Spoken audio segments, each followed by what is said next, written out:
بسم اللہ الرحمن الرحیم، السلام علیکم and welcome back to my channel and a new video. اور آج کی ویڈیو میں بات کر رہی ہوں جیلسی یا حسد کے بارے میں۔ تو جیلسی اور حسد کا جو جذبہ ہے یہ ایک بہت ہی نیگیٹو اور بری فیلنگ ہے، جو کہ ہمارے نبی پاک صلی اللہ علیہ وآلہ وسلم نے بھی ہمیں بتایا کہ حسد جو ہے وہ بالکل انسان کی نیکیوں کو ایسے کھا جاتا ہے جیسے کہ آگ لکڑی کو کھا جاتی ہے، اور آگ خشک لکڑی کو کھا جاتی ہے۔ تو آپ سوچئے کہ اگر خشک لکڑی کو آگ اتنی جلدی پکڑ سکتی ہے تو کیوں ہماری نیکیوں کو حسد نہیں کھائے گا۔ اب حسد کی فیلنگ کو ڈیولپ انسان ہونے کا موقع کس طرح سے دیتا ہے اور کیسے اس کو کنٹرول کیا جا سکتا ہے، تو اس میں سب سے پہلے تو یہ چیز آتی ہے کہ جو انسان اللہ کی تقسیم پہ راضی رہتا ہے وہ کبھی بھی جیلس نہیں ہو سکتا کسی بھی دوسرے انسان سے۔ ہاں، یہ ضرور ہے کہ اگر انسان شیطان کے چنگل میں آ جاتا ہے اور شیطان ہمیں بہکا دیتا ہے تو یہ جذبہ کچھ دیر کے لیے انسان کے اندر ضرور آ سکتا ہے، لیکن یہ پرماننٹلی آپ کی ذات کا حصہ نہیں بن سکتا اگر آپ اس کو خود میں یوں ڈیولپ نہ ہونے دیں۔ اچھا، اب حسد کا جو جذبہ ہے وہ پیدا کس طرح سے ہوتا ہے، یا ہم کس طرح سے دوسروں سے جیلس ہوتے ہیں۔ تو بہت دفعہ ایسا ہوتا ہے کہ دوسروں کے پاس جو نعمتیں ہوتی ہیں اکثر ہم ان کو دیکھ کے بہت زیادہ پریشان ہو جاتے ہیں، یا ہم یہ آرزو کرتے ہیں کہ شاید یہ چیز ہمارے پاس بھی ہونی چاہیے تھی، یا کاش ہمیں یہ چیز مل جائے، یا وہ چیز وہ نعمت یا وہ چیز کسی دوسرے انسان سے چھن جائے۔ تو یہ بیسیکلی جو ایک فیل ہے، یہ انسان کو یہ بتاتا ہے کہ اس کا اپنے رب کی ذات سے جو رابطہ ہے یا کنیکشن ہے وہ تھوڑا سا ٹوٹا ہوا ہے۔ وہ اللہ تعالیٰ کی ذات پہ اس طرح سے بیلیو نہیں کر رہا، اللہ تعالیٰ کی تقسیم پہ راضی نہیں ہے، کیونکہ اللہ تعالیٰ نے فرمایا ہے کہ رزق جو ہے اس کی جو تقسیم ہے وہ میں ہی کرتا ہوں، میں ہی اولاد دیتا ہوں، میں ہی رزق دیتا ہوں، اور میں ہی آپ کو زندگی دیتا ہوں، میں نے ہی موت دینی ہے۔ تو جب ہم سب کا ایز اے مسلم ان تمام چیزوں پہ یقین ہوتا ہے تو ایسا نہیں ہو سکتا کہ ہم کسی دوسرے انسان سے اس کی طرف دیکھ کے اس کی نعمتوں کی وجہ سے اسے جلیں یا اسے حسد کریں۔ اچھا، حسد جو ہے وہ کس طرح سے انسان کو نقصان پہنچا سکتا ہے، کسی دوسرے انسان کو کہ جس سے حسد کیا جا رہا ہوتا ہے۔ تو پہلی بات تو یہ ہے کہ جو حسد کرنے والا انسان ہوتا ہے اس کے جسم سے، اس کی روح سے اور اس کے دماغ سے بہت ہی نیگیٹو شعاعیں نکلتی ہیں، اور وہ تمام جو نیگیٹو ریڈیشنز ہیں وہ اس بندے کی طرف ٹرانسفر ہو رہی ہوتی ہیں کہ جس سے حسد کیا جا رہا ہوتا ہے۔ اچھا، اب بہت سارے لوگ اس چیز پہ فرم بیلیف رکھتے ہیں کہ ان کو نظر لگتی ہے۔ تو نظر بھی بیسیکلی بہت جگہوں پہ یہ دیکھنے میں آتا ہے کہ آپ کو ان لوگوں کی طرف سے لگ رہی ہوتی ہے جو آپ سے حسد کرتے ہیں، کیونکہ وہ اس طرح سے آہ سے دیکھتے ہیں آپ کو، یا آہ بھر کے آپ کی نعمتوں کے بارے میں حسرت کرتے ہیں کہ آپ سے وہ نعمتیں آہستہ آہستہ چھن جاتی ہیں، یا پھر آپ کو سکون جو ہے آپ کی زندگی میں وہ نہیں ملتا۔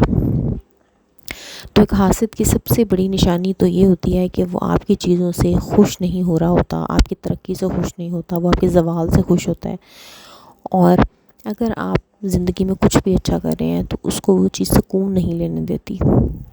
اور ایک انسان کے اندر میرے نزدیک تو یہ صلاحیت جو ہے وہ موجود ہوتی ہے کہ ہمیں پتہ چل جاتا ہے کہ کون انسان جو ہے وہ ہم سے حسد کر رہا ہے، یا کون کس حد تک ہم سے پرخلوص ہے یا خلوص سے ملنا چاہتا ہے۔ تو اگر آپ کو کسی بھی ایسے انسان کے بارے میں پتہ چل جائے کہ جس کے بارے میں آپ کو یہ تھوڑا سا بھی آئیڈیا ہو کہ وہ آپ سے حسد کرتا ہے یا آپ سے جیلس ہوتا ہے، تو پلیز اس سے تھوڑا سا اوائڈ کریں، اپنی نعمتوں کا ذکر اس کے سامنے مت کریں، اور اپنے رزق، اپنے مال، اپنی اولاد اور اپنی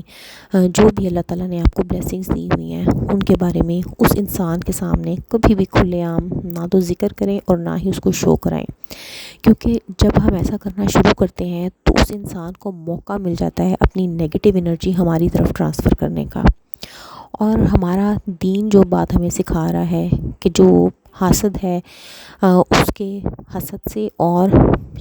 جو شریر انسان ہے اس کے شر سے بچنا چاہیے۔ تو حاسد بھی ایک طرح کا شریر ہی ہوتا ہے جو کہ اپنے شر سے ہمیں جھلسنا چاہتا ہے۔ تو ایسے انسان سے بہت کوشش کی جائے دور رہنے کی۔ ہاں، بد کلامی یا بد زبانی کرنے کی ضرورت نہیں ہے، اس کو اوائڈ کیا جا سکتا ہے، اسے تھوڑا سا ڈسٹنس کریٹ کیا جا سکتا ہے، اس کے ساتھ اپنی باؤنڈریز جو ہیں ان کو لمیٹڈ کیا جا سکتا ہے۔ تو ایسا کرنے سے نہ صرف آپ اپنی جو جتنی بھی بلیسنگز ہیں آپ کو اللہ تعالیٰ نے جو بھی نعمتیں دی ہوئی ہیں، نہ صرف آپ ان تمام کو چھپا سکتے ہیں اس حسد کرنے والے سے، بلکہ آپ اپنی زندگی کو بہت ساری بیماریوں سے، پریشانیوں سے اور اس طرح کے ایشو سے بچا سکتے ہیں جو کہ ادروائز آپ کو فیس کرنا پڑ سکتے ہیں اگر آپ حسد کرنے والے کے شر سے نہیں بچتے۔ اچھا، یہ چیز جو ہے وہ میں نے اپنی لائف میں پرسنلی بھی ایکسپیرینس کی ہے کہ اپنی زندگی میں نے ایک شخص کو اپنے ارد گرد اس طرح کا پایا کہ جس کی وجہ سے مجھے ایسا فیل ہوتا تھا کہ میری زندگی ڈسٹرب ہو رہی ہے، میرے بچوں کی بیماری، میرے گھر میں لڑائی جھگڑے اور کچھ اس طرح کے جو پرابلمس ہیں وہ کچھ وقت کے لیے ختم نہیں ہو پا رہے تھے۔ تو آہستہ آہستہ کچھ وقت گزرا کہ مجھے کچھ چیزوں کی سمجھ آنا شروع ہوئی کہ کس انسان کو میرے ساتھ کس لیول پہ جا کے جلن ہے اور کس طرح سے حسد جو ہے وہ میرے گھر کو تباہ کر رہا تھا۔ تو اس ٹائم پہ ایک تو میں نے ان 2 صورتوں سے بہت ہیلپ لی، سورۃ ناس اور سورۃ فلق، جو کہ اللہ تعالیٰ نے ہمارے لیے اتارے ہیں ہر جادو سے بچنے کے لیے، ہر شریر انسان سے، ہر حسد کرنے والے کے شر سے بچانے کے لیے اللہ تعالیٰ نے یہ 2 صورتیں جو ہیں وہ نازل فرمائی ہیں، اور ہمارے نبی پاک صلی اللہ علیہ وآلہ وسلم کو ان کا تحفہ دیا گیا کہ خود بھی کس طرح جادو سے بچیں اور کس طرح حسد کرنے والے جو لوگ ہیں ان کے شر سے بچا جا سکتا ہے۔ تو ان 2 صورتوں نے زندگی میں میری بہت ہیلپ کی، اور زندگی کا وہ جو مشکل وقت تھا اس میں میری بہت ہیلپ کی۔ اچھا، ان 2 صورتوں کی ریپیٹڈلی پڑھنے کی وجہ سے مجھے اپنے گھر سے کچھ اس طرح کے اثرات جو ہیں جو کہ سفلی اثرات ہوتے ہیں ان کا بھی پتہ چلنا شروع ہوا، جو کہ میرے لیے کروائے گئے تھے، یا میری اولاد کے لیے یا میرے گھر کے لیے۔ تو آہستہ آہستہ وقت کے ساتھ ساتھ جب یہ چیزیں کھلتی ہیں آپ کے اوپر اور آپ کو پتہ چلنا شروع ہوتا ہے کہ آپ کے ساتھ کون انسان جو ہے اس طرح کے وار کر رہا ہے، تو انسان پھر اس انسان سے دور ہونے کی کوشش کرتا ہے، اور جیسے ہی دور ہوتا ہے تو آپ کی زندگی میں بہتری آنا شروع ہو جاتی ہے، کیونکہ ایسا ہو نہیں سکتا کہ آپ اپنے رب کی ذات سے لگاؤ رکھیں اور اس کی صورتوں کی مدد سے کوئی ہیلپ مانگے اور وہ آپ کے نزدیک آ کے آپ کی ہیلپ نہ کرے۔ تو اللہ کا بہت شکر ہوا کہ اللہ پاک نے میری زندگی کو آسان کیا، اور اللہ تعالیٰ نے ان صورتوں کی مدد سے میری زندگی کو پہلے سے بہت بہتر بنا دیا۔ لیکن میں آپ سب سے ایک ہی ریکویسٹ کروں گی کہ پلیز اپنے اچھے اعمال، اپنی اولاد، اپنی تمام بلیسنگز جو بھی اللہ تعالیٰ نے آپ کو دی ہوئی ہیں، رزق کی شکل میں، تعلیم کی شکل میں، یا کسی بھی اچھی شکل میں، تو پلیز ان کو ایکسپوز مت کریں، ان کو دوسروں کے سامنے دکھاوا مت کریں، ورنہ لوگ آپ کی ان تمام نعمتوں سے جلنا، کڑنا، حسد کرنا، ان تمام چیزوں کو، ان تمام باؤنڈریز کو جب کراس کر کے آپ کی طرف نیگیٹو انرجی تھرو کرتے ہیں، تو وہ جو انرجی ہے وہ آپ کی زندگیوں کو کھا جاتی ہے۔ اللہ تعالیٰ ہم سب کو اپنے حفظ و امان میں رکھے، اللہ تعالیٰ ہم سب کی زندگیوں کو آسان کرے، اور اللہ تعالیٰ ہم سب کو حاسدین کے حسد سے اور شر سے بچا کے رکھے۔ اپنا بہت سارا خیال رکھیے گا۔ امید کرتی ہوں آج کا ولاگ آپ کو بہت پسند آیا ہوگا اور موٹیویشنل لگا ہوگا۔ اگر اچھا لگا ہے تو لائک اور شیئر کیجیے، اپنے فرینڈز اور فیملی کے ساتھ بھی شیئر کیجیے۔ مجھے اجازت دیجیے، ملتی ہوں کسی اگلی ویڈیو میں کسی بہت ہی اچھا ٹاپک کے ساتھ۔ اللہ حافظ۔